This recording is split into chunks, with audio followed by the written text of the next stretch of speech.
বাইরে থেকে দেখলেই গা ছমছম করে, ভেতরে ঘুটঘুটে অন্ধকার, মনে হবে যেন অচিন কোনো এক রাজ্য। সামনে যতই পা চালাবেন ততই গা শিউরে উঠবে। শ্যাওলা ধরা রাস্তার চারপাশটা লতাগুল্মে ভরা, দেখতে একেবারেই ভৌতিক বাড়ি। ভেতরে ঢুকলে সত্যি গা শিউরে ওঠে। এমন ঘরেই বউ সেজে এসেছিলেন রিজিয়া বেগম।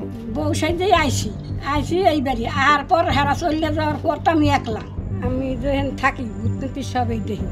দেখলে কি হয়, হ্যাঁ পরে কান্না করে, হ্যাঁ দেখি, দেখেও হ্যাঁ পরও মরণ হাতে লইয়া ঠাই, জায়গা জমি নাই দেখেই ঠাই, না তো থাকলে তো সরিয়ে যেতাম, সরিয়ে যাম কই, যাওয়ার তো আমার জায়গা নেই। আমি এই কারণে এগুলা দেখি, কান দে, হ্যার পর পানি পরে, হ্যার পরও বাইরা থাই, হ্যার পর ঘরে যাই বাইরা আহি, এইভাবে এই পোতাই থাই। বাড়িটির নাম সুজয় সারেং দারোগা বাড়ি। ব্রিটিশ আমলের হিন্দু এক দারোগা বাড়িটি নির্মাণ করেন। মাদারীপুর সদর থেকে প্রায় 6 কিলোমিটার দূরে ঝাউদি ইউনিয়নের টুবিয়া গ্রামে ব্রিটিশ আমলে সুজয় সারেং নামের এক হিন্দু দারোগা 5 একর জমির উপরে একটি দোতলা ঘর ও একটি বৈঠক ঘর নির্মাণ করেন। এর কয়েক বছর পরেই সুজয় সারেং ও তার পরিবার ভারতে চলে যান। কেউ বসবাস না করায় পরিত্যক্ত অবস্থায় পড়ে থাকে বাড়িটি। এরপর থেকেই কয়েকটি পরিবার এখানে বসবাস শুরু করেও ভয়ে টিকতে পারেননি তারা। আমি তো এনে তো একলাই ছিলাম, আমার তো কোনো লোক নাই, লোক না থাকলে আমি সেই ডরাইয়ে থাকতে আছি, ভূত ডরাই আমি থাকতে আছি। আমি ডরাই পর ডর আমি দেখছি, তো ডরাইছি কত।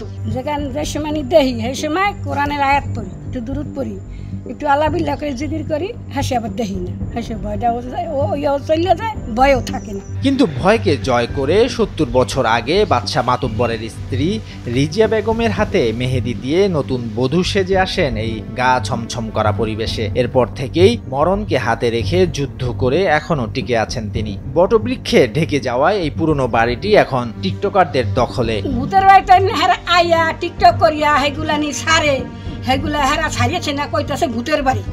এর আগে তো আমি ভূত দেখি বা যা দেখি আমি তো একলাই ছিলাম, আমার তো তার কেউ আসিল না। আমাকে কোনো জায়গা জমি কিছু নাই, বুঝছেন। এখন আমরা নিরাপত্তার মতন থাকি, মনে করেন ভয় করিয়া, জ্বর লাগে তুহান লাগে, আমরা মনে করেন বাইরে থাকি, আবার জ্বর গেলে যে ঘরে ঢুকে থাকি, বুঝলেন, এরকম করে থাকি। বৃষ্টি মনে করেন পানি জল জড়াইয়া পড়ে, ওগুলো হালাইয়া আবার মনে করেন আমরা থাকি।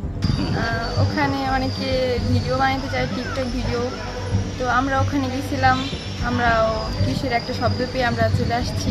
পুরনো এই জমিদার বাড়িটি সংরক্ষণের কথা জানিয়েছেন স্থানীয়রা। লোকমুখে খ্যাতি অর্জন করেছে ভূতের বাড়ি নামে। এখানে ঘুরতে আসা দর্শনার্থীরা জানান, বাড়িতে ঢুকে ভয় পেয়েও চলে গেছেন অনেকে, এমনকি বাড়িটিকে দেখেও ভয়ঙ্কর মনে হয় তাদের কাছে। বাড়ি গেছিলাম, তো সেখানের পরিবেশগুলো দেখে মনে হচ্ছিল যে অনেক ভয়ঙ্কর, যার ফলে আমরা ভয় পাইছি। তারপর আমরা সেখান থেকে চলে এসেছি। জায়গাটা অনেক ভয়ঙ্কর, আমরা অনেক ভয় পেয়ে চলে আসছি ওখান থেকে। ওখানে অনেক গাছপালা, বিভিন্ন ধরনের গাছপালা, ওগুলো দেখে আমরা খুবই ভয় পেয়েছি। ভয় পেয়ে এখান থেকে চলে আসছি সবাই। আমার বাসা মাদারীপুরে, আসছি টুবিয়াতে, শুনছি নাকি একটা ভূতের বাড়ি তো দেখতে আসছি। অনেকে বন্ধু বান্ধব ছবি তুলছে আর কি, তো আমিও আসছি।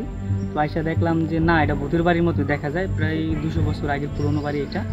তো দেখলাম যে ভালোই ভূতের বাড়ির মতন, পুরো বট গাছ দিয়ে গাছটা মানে করা, বাড়িটা পুরো মানে খুব পুরনো, তো ভাঙ্গাচূড়া, দেখতে ভয়ানক আর কি, ভূতের বাড়ির মতনই লাগে বাড়িটা। সরেজমিনে গিয়ে এই বাড়িটি ভ্যালু অনুযায়ী জেলা প্রশাসক ও প্রত্নতত্ত্ব অধিদপ্তরকে অবগত করে এটাকে সংরক্ষণের ব্যবস্থা করার কথা জানিয়েছে স্থানীয় প্রশাসন। আমি নিজে ওটা ভিজিট করব, ভিজিট করে দেখে ওই অনুযায়ী আমরা কিভাবে লিখলে আমরা জেলা প্রশাসক তার বরাবর জানাবো, এবং উপরে প্রত্নতত্ত্ব অধিদপ্তরে পাঠাবো। এটাকে এটার ভ্যালু অনুযায়ী, সাংস্কৃতিক ভ্যালু অনুযায়ী তাদেরকে ইনক্লুড করার জন্য, মানে অন্তর্ভুক্ত করার জন্য। কালের বিবর্তনে হারিয়ে যাওয়া ঐতিহ্যকে টিকিয়ে রাখতে হলে সংরক্ষণের প্রয়োজন বলে মনে করেন সচেতন মহল ও এলাকাবাসী। বিল্ডিংয়ে থাকার মতন এমন কোনো কাজ না, মানুষে অনেক দূর থেকে দেখতে আসে, এরা বলে যে এটা ভূতের বাড়ি। হ্যাঁ, পোলাপানের কাছে জিজ্ঞেস করলে তোমরা কই যাও যে আমরা ভূতের বাড়ি দেখতে যাই। এটা আসলে ব্যাপারটা এটা হলো ভূতের বাড়ি, এটা যেমন 200-300 আগে পুরনো বাড়ি। তারপরে মনে করেন এই বাড়িতে যারা লোকজন থাকে, আমরা এই ব্যাপারটা আমরা ভয় পাই, আমরা এলাকাতে পাশের লোকজন আমরা যাই না এই বাড়িতে। তারপর অনেক সন্দেহজনক বাড়ি, এটা অনেক ভূতের বাড়ি বলা হয় এটা। এই বাড়িটা অনেক আমার আগে জন্ম থেকে দেখতেছি এইভাবেই, আর অনেক জায়গা থেকে অনেক লোকজন আসে, দেখতে আসে, দেখে ভূতের বাড়ির নামে এরকম নাম পড়ছে আর কি, মানুষের মুখে মুখে এটা পড়ছে, পড়ার পরে মানুষে আসে যায়, দেখে অনেক বিভিন্ন জায়গা থেকে মানুষ আসে। শরীয়তুল্লাহ, বৈশাখী সংবাদ।